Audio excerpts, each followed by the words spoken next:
What is going on, YouTube? It's your boy F.T.B.S, breakdown number 41, and today we are going to talk about KOF. I made a tier list. As you can see from the title and the screen, I made a tier list, and I'm really excited because this is my first tier list that I've ever made in a fighting game. I've always had my opinions on fighting games, and I'm a pretty good judge of character, I want to say, when it comes to fighting games. So this was my very first one I made, so I'm super excited. So let's talk about what makes characters good in KOF. Number one off rip is big damage. You need big damage in this game. If your character cannot do big damage, you're in a lot of trouble. The reason the first 4 characters that are up there, they just poop out damage. I mean, they touch you and you explode. Some of these characters like Vanessa, she can do it meterlessly. Elizabeth can do it meterlessly. It's one of those things where it's KOF. You know, you get touched and you blow up. That's why they give you so many defensive tools not to get touched in the first place. So at this point, right, the game has been out for a month. I won't bore you all with the character by character basis, right? S tier, we already know what's going down, right? But personally, I think Ralph and Terry are in the same category. It's just that Ralph has better buttons than Terry, which it gives him that slight edge that puts him at the top 1. So then we got A tier. A tier are those characters that are a cut above the rest, right? You're always going to have some standout characters. You're always going to have standout characters in any fighting game or any game you play for that matter. There's going to be standouts, right? And one of the things that A tier does really well is they don't have a lot of losing matchups. They do pretty darn well against everybody to the bottom of them. You know, they mainly lose to themselves or the people above them, right? They don't really have a hard time dealing with the B or the C tier, right? And again, that's because of, right, good buttons. A lot of these characters up here, they have great fireballs, right? King, Robert, Andy. I do think the last 2 characters on the end, you guys are probably like, bro, what do you got? Maxima and Dinosaur at A tier? I think these characters are mad good. If you need an anchor, look no further than Maxima. He will get that job done when he wants to. Go see the last video. Only when he wants to. Dinosaur, right?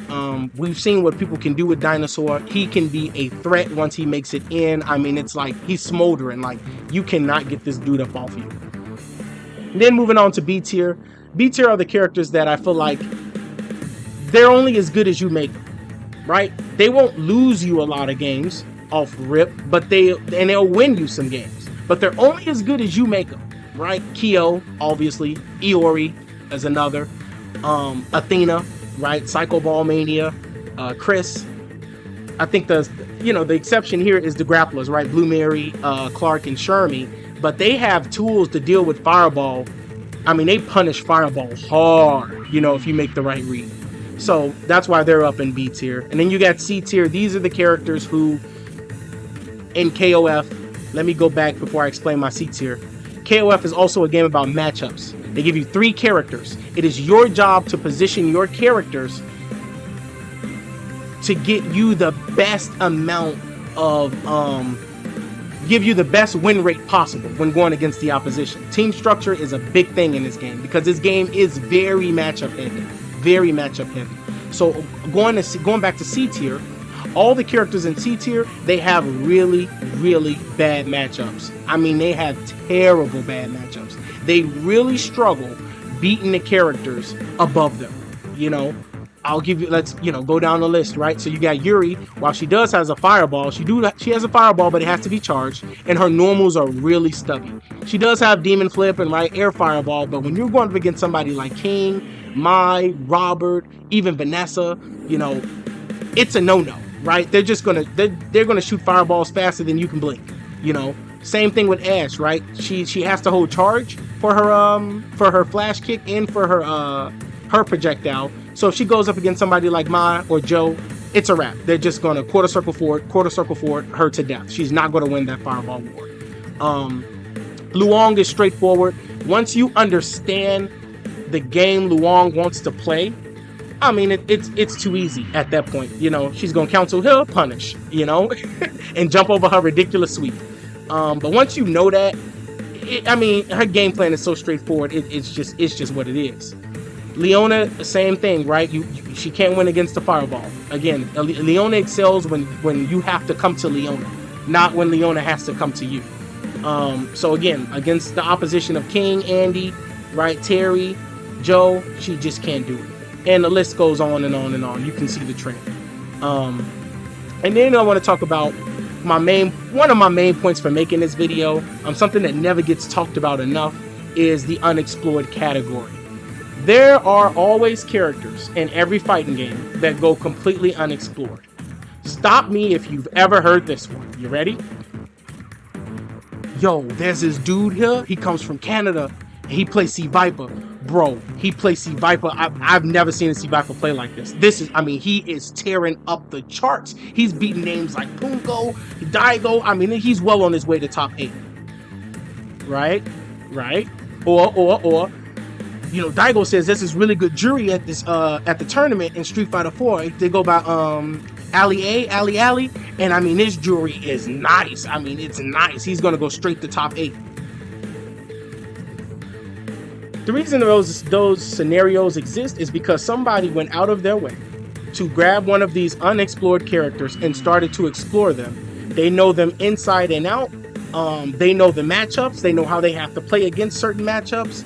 And they just show up one day, whether it be CEO or some tournament, and they just wreck shop. Because nobody is prepared to deal with C Viper, right? Because nobody took the time to explore her. It's only when they get put on the map then they'll recognize and go, okay, now let me go to the lab and try to, you know, figure out what these characters can do. We're talking again, guy shows up, he's playing Rio, and he knows all the parries. He knows exactly how to parry you. He knows what moves he can parry you. He knows the gaps between the moves where he can squeeze out a parry. And you know, now everybody's on this hype train because it's like, this dude is playing Rio and he came to play. You know, he's playing Rio, Isla, and Shizuru, right? These are characters that once the game has been out, give it a solid year or so, you know, you're going to see when you run into these characters, you're just going to roll your eyes and suck your teeth because you didn't do your homework. You didn't do your homework. And don't feel bad. I normally don't either. You know, Shizuru, she's another one, right? The clone chick. Man, look, once these people really start to kind of understand how the character works and willing to put the time in with her, force to be reckoned with. Kukuri, how many ways can you be mixed? You know, now we talking option selects, we talking safe jumps off mixes, all types of things with him, but you got to put the time in. It's just not free like it is with the other characters in the upper echelon tiers. You know, you got to put the homework in. And that's just one of those things that, you know, it always happens in any fighting game you play.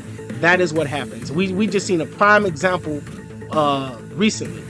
Guy shows up to CEO, he's playing Fong in Street Fighter 5. And now he plays Fong, makes it all the way to Grand Finals, and beats arguably one of the best Street Fighter 5 players on planet Earth today. With Fong, of all characters. But he explored the character. So moving on now, I want to talk about where I stand with KOF, some of my gripes with the game, some of the things that I like. And then, you know, one big thing that isn't talked about enough in this iteration of KOF 15. So, my biggest gripe in this game is throws. Throws are mad strong. They are arguably too strong. Throws come out in this game, I believe, in 1 frame. They used to come out in KOF 14 in 3 frames. This is a big deal for KOF because when you're cornered, and let's say KOF 14 and on back, it is party time. You know, there's a reason they have a guard meter in this game. It's because once you're cornered, the jump attempts to open you up never used to stop. They never used to stop. You know, hop, light, empty, jump, low. You know, they never jump CD. It never stopped. And because grabs were 3 frames, you really didn't want to press a button after somebody jumped in on you, or you ran the risk of getting blown up, right? So your best option was to either blow them back or do the guard counter roll. In KOF 15, that is no longer possible, to my knowledge. Grabs come out in 1 frame. That means that if you do a high enough jump, and maybe I'll show you all what I mean in a video. If you mistime your jump, because this isn't like a Street Fighter or Mortal Kombat, where if you jump in, you can just start offense, right? No matter, as long as you hit them and they block, if you're plus enough, you can start your offense. It's not like that in KOF. In KOF, you have to jump in deep enough in order to get your offense started. So if you mistime that and your opposition is mashing on grab, forward and heavy punch or heavy kick, he's going to throw you. And you're going to, you know, and to a fighting game player, you're like, yo, what just happened there? I jumped in on him. Why wasn't I plus enough? How did he grab me though? I know why they made this change. This is a huge change going forward into KOF. I'm interested to see what they're going to do about it, because basically they took their jump system, the thing that makes KOF, and turned it on its head. They turned it on its head by making grabs come out as fast as they do. So you really don't get offense like you used to in a corner. You got to kind of jump in deep, hit your lights, they may block, and then, you know, you wait to see what they do, maybe then go for another. It's not as nearly as fast-paced as it used to be in certain games, and that would make sense if you're trying to get more people to play your game, right? You don't want them to feel oppressed. You don't want the new player to feel oppressed once he's cornered. You don't want him to feel like, bro, how do I get out of this? And then they put the sticks down and go play something else, you know? The biggest issue to the grab system is the way you grab is forward and heavy punch or heavy kick. So I jump in with my jump in and I go, okay, he's mashing grab. I'm gonna try to bait I'm gonna neutral jump to try to bait the throw, you know? Because it's tied to a button, there are certain characters in this game who option select. So if you jump, the close normal comes out and it just happens to be an anti-air button as well. Isla is a prime example of this. So if you jump in on Isla and you hit forward and heavy punch and they try to jump expecting to grab, she does a kind of anti-air animation. Well, she'll smack you off the sky and it is now officially her turn because you're in a float state and you're coming back down to the ground.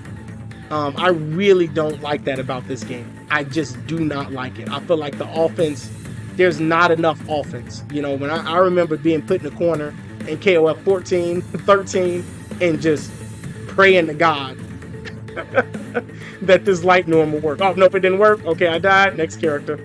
You know, you used to have to you almost had to take jump CDs just so you could like create a scramble situation back in the day. But now you can't really do that. You just mash grab and, you know, that's the scramble situation. So that's one of my biggest gripes with the game right now. Also, as it pertains to this channel, you've noticed there's not been a lot of KOF uploaded anymore, and that's just because, you know, the influctuation of new people, right? There's a lot of casuals, there's a lot of people who are trying to get good, in quotes, in this game, and I just don't want to post anything, fellas, where it's like, okay, here come Break Down the Bully, steam rolling down the line, here he comes. You know, he's just doing the same combo over and over, and it's like, well, he don't want to block, so this just gonna keep happening to him. You know, I want quality gameplay footage. You know, I don't mind posting me getting my ass whooped by a really strong KOF player, and I welcome it, honestly. But I just haven't been able to find, you know, thrilling and engaging matches. I just haven't been able to find them. But when I do, you know, I'll be sure to post. So, you know, this is my tier list. Those are just some of the thoughts on the game. I like the way the game is going. I'm very interested to see how they're going to buff certain characters come May. They already said they're going to come out with the patch in May, and I'm very interested to see some of the system changes, some of the buffs to certain characters, because Baby K-Dash needs help. But let me know what you think down in the comments, and I'll catch you guys on the next time. Peace.